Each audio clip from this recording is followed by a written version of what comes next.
days, destruction reigned. Iranian ballistic missiles rained down on Israeli cities and military sites.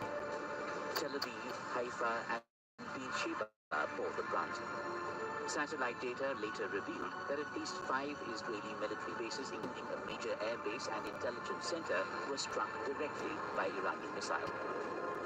According to reports, Iran's Revolutionary Guard claimed it used a new missile guidance system that confused Israel's multi-layered defense network. By manipulating flight patterns and signal transmissions, they reportedly tricked Israeli interceptors into targeting one another, creating gaps for real warheads to slip through. Military analysts believe this marks a new era in electronic warfare, where the shield can be turned into a sword. The war ended with a US-brokered ceasefire on the 24th of June, but the consequences are still unfolding. Iranian Both sides missile suffered reached heavy Israel's losses, hundreds were killed, thousands wounded, and critical infrastructure battered. Hello guys, But our spirit is strong. Actually, that was the biggest hit, the biggest disaster that the city ever had in nearly 100 years. In one day, we lost 9 of our people, 200 was injured, and more than 2,000, more than 1% of our population are now homeless. They're living at hotels, but we are not looking at yesterday, we're looking at the tomorrow. Israel's aura of invincibility has been shaken, and Iran has been hit, but has proven it can adapt and innovate under fire. The world's militaries are now racing to Iran and understand Israel and counter inside. this new playbook. Oh my god, why you like this?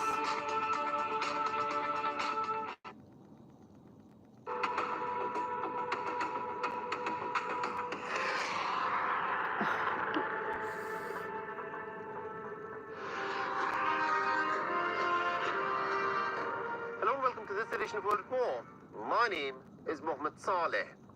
Donald Trump, the President of the United States of America, is caught in the throes of a Macbethian dilemma: to join the war or to not join the war. That is the question. This will be Donald Trump's biggest decision of his political career. So when Benjamin Netanyahu started this war against Iran with his Operation Rising Lion, the objective was clear: to destroy Iran's nuclear program and to effect a regime change in Tehran that was expected to change the face of the Middle East forever. But what has unfolded since on the battlefield has meant that the face of the Middle East has indeed changed forever, World at war. but not in the manner that Netanyahu or Donald Trump had expected. Never in the last 7 decades of the Israeli history have cities such as Tel Aviv and Haifa faced the brunt of a reprisal that has reduced parts of Tel Aviv and Haifa into rubble. The aura of Israeli invulnerability and invincibility has been dented.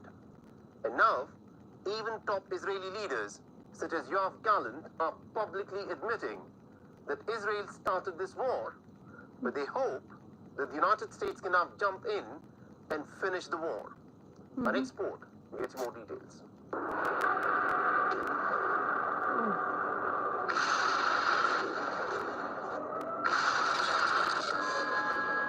Benjamin Netanyahu is in some unfamiliar territory. At first glance, this may look like the bombed rubble of Gaza. But this is Tel Aviv, and the group of people who are surveying the area are Benjamin Netanyahu and his close aides and advisors. Taking stock of the situation at the once prestigious Weizmann Institute that has suffered some serious damage in an Iranian ballistic missile strike. But even after more than a week of this war, Benjamin Netanyahu's zeal to continue the fight hasn't diminished. As long as it takes. That's the answer. As long as it takes, because we face an existential danger, a dual existential danger. One from 20,000 such rockets, 20,000, not one. This is one rocket, one missile. And the other is, of course, atomic bombs in the hands of this mad regime. Israel's Operation Rising Lion was meant to take Iran by surprise. The decapitation attacks by Israel took out the complete top military leadership of Iran and caused extensive damage to Iran's nuclear facilities in places such as Natanz, Isfahan, and Tehran. But Iran's counterattack by using sophisticated ballistic missiles has taken the Israeli and the American military leadership by complete surprise. In wave after wave, Tehran is hit back with saturation ballistic missile attacks that appear to have taken the wind out of the Israeli air defense systems.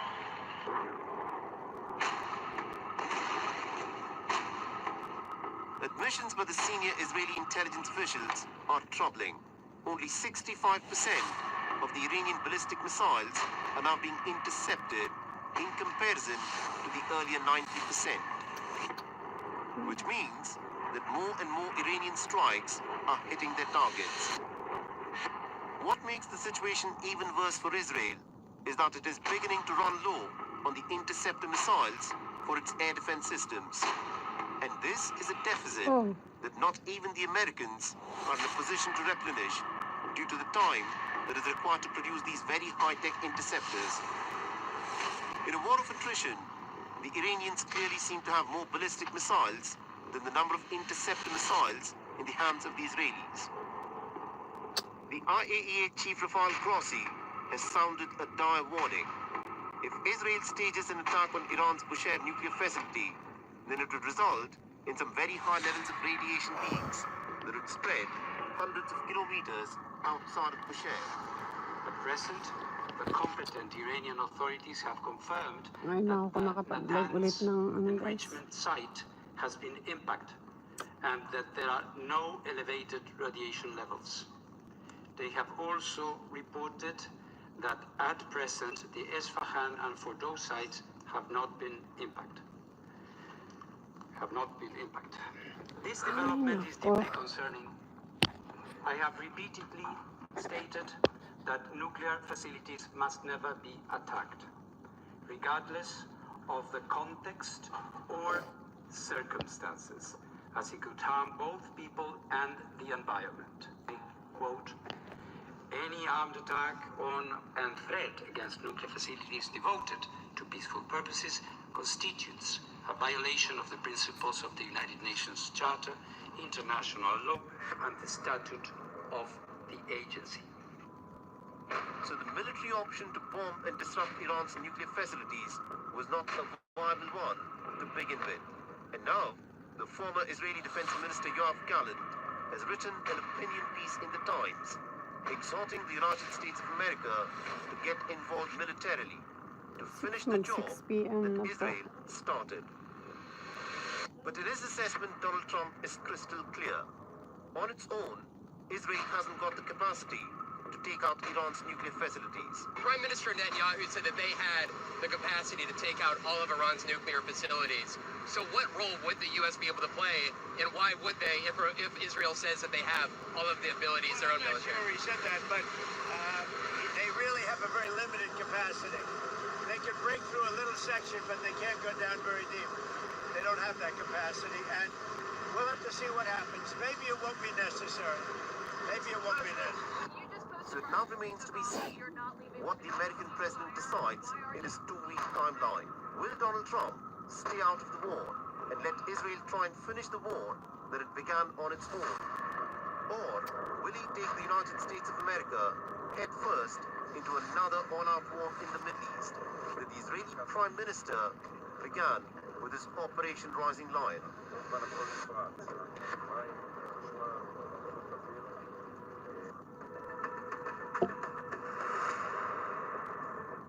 Israel, claiming that Tehran was on the verge of building a nuclear bomb, began bombing Iran in the early hours of the 13th of June, ostensibly targeting its nuclear and ballistic missile programs. Before Israel began its attacks, Iran had, according to the United States, the largest ballistic missile arsenal in the Middle East, with estimates varying from anywhere from 2,000 to 3,000 missiles. Oh, Despite the Israeli Defense Forces claiming to have destroyed almost a third of Iran's surface-to-surface World of launchers, War. Iran has been firing wave after wave of missiles into Israel, many of which have penetrated the sophisticated Israeli air defense systems, causing mayhem on the ground. Our next report sheds some light on Iran's missile program, which appears to be changing the balance of power in the Middle East.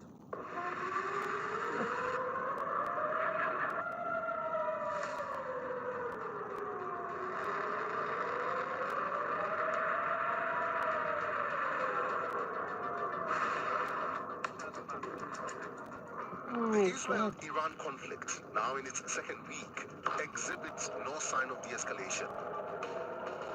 Tel Aviv, despite claiming air superiority over Tehran, has still not been able to achieve air dominance and nullify the threat of Iranian missiles.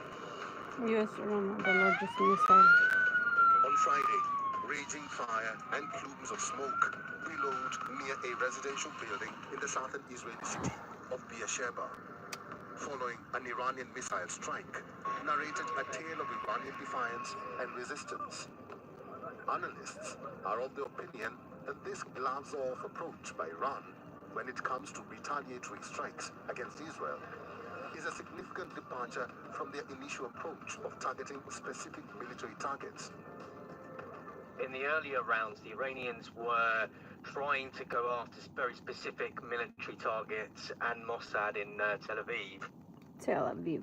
Now they are seemingly, they're happy to bombard Tel Aviv, basically.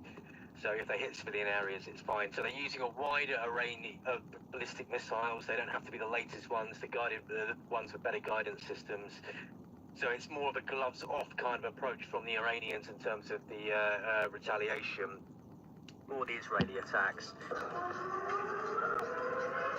The Israeli military, in the initial days of the war, Until claimed now, that their oh my much God. invented air defense systems had an 80 to 90% success.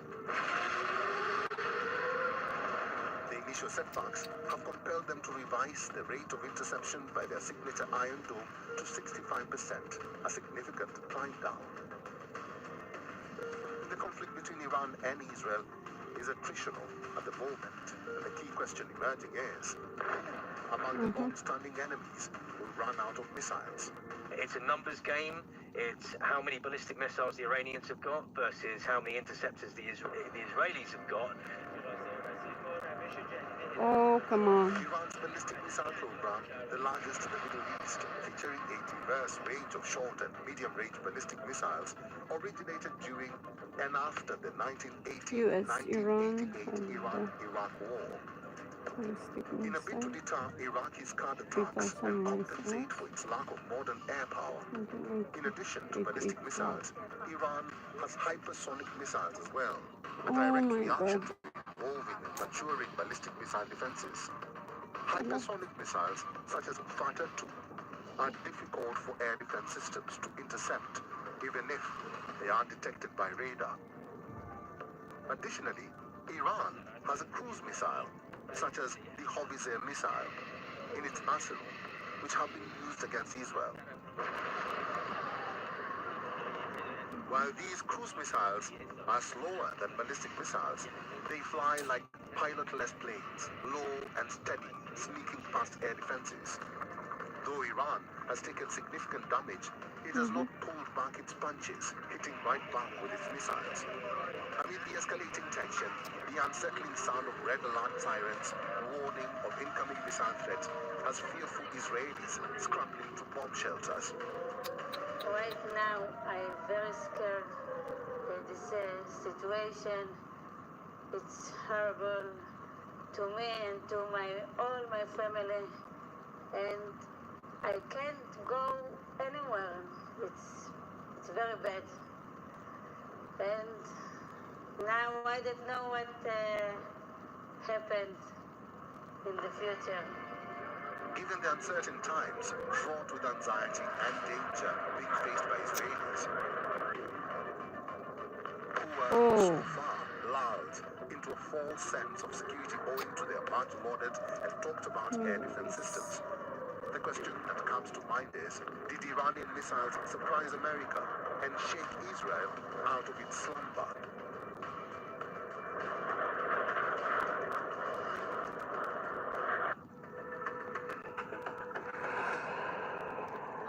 The Iran-Israel war, which commenced with an unilateral Israeli attack on Iran, dubbed Operation Rising Line in the early hours of the 13th of June, is now in its second week with no sign of any off-ramp. The casualties of war include civilians who've been caught in the flashpoint areas facing waves of attacks. Considering that the warring nations don't share a border, the assault from both sides has been an airborne one. In recent history, Israel, which boasts of some of the most advanced missile defense systems in the world, has successfully intercepted many of the aerial attacks that came its way through these systems, such as its signature Iron Dome. But Iranian ballistic missile strikes in this war have proven a point or two by breaching the much-touted Israeli air defenses and hitting targets deep inside Israel. Our next port gets more details.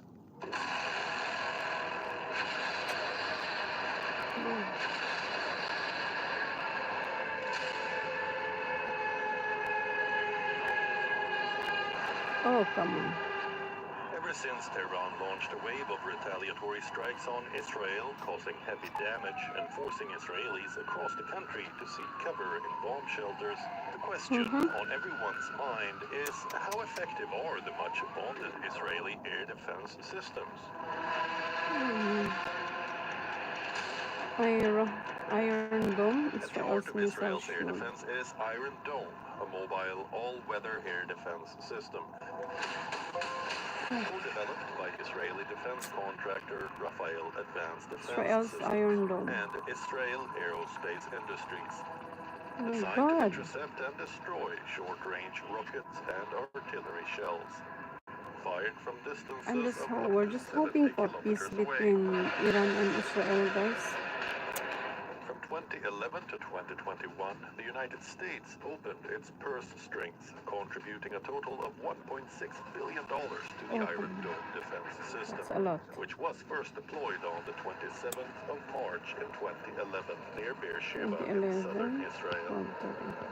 In 2022, the U.S. Congress approved another $1 billion towards the endeavor. Reportedly, since its first deployment, the Iron Dome defense system has successfully shot down 90% of rockets launched towards Israel from Iran, Hamas in Gaza, Hezbollah, Lebanon, and Hamas Houthis in Yemen. Gaza. Iran's ballistic hypersonic missiles deterred U.S. In the from next joining tier Israel. above Iron Dome is David's Sling, also renowned as the Magic Wand. Jointly developed by the Israeli defense contractor Rafael Advanced Defense Systems and the American defense contractor Raytheon. David's Sling, which started operating in 2017, is designed to intercept enemy planes, drones, tactical ballistic missiles, medium to short range rockets, and cruise missiles fired from up to 300 kilometers away. With each David's Sling costing about $1 million, the defense system, which derives its name from the biblical account of David and Goliath, acts as the middle tier layer in defense between the Iron Dome and Arrow systems.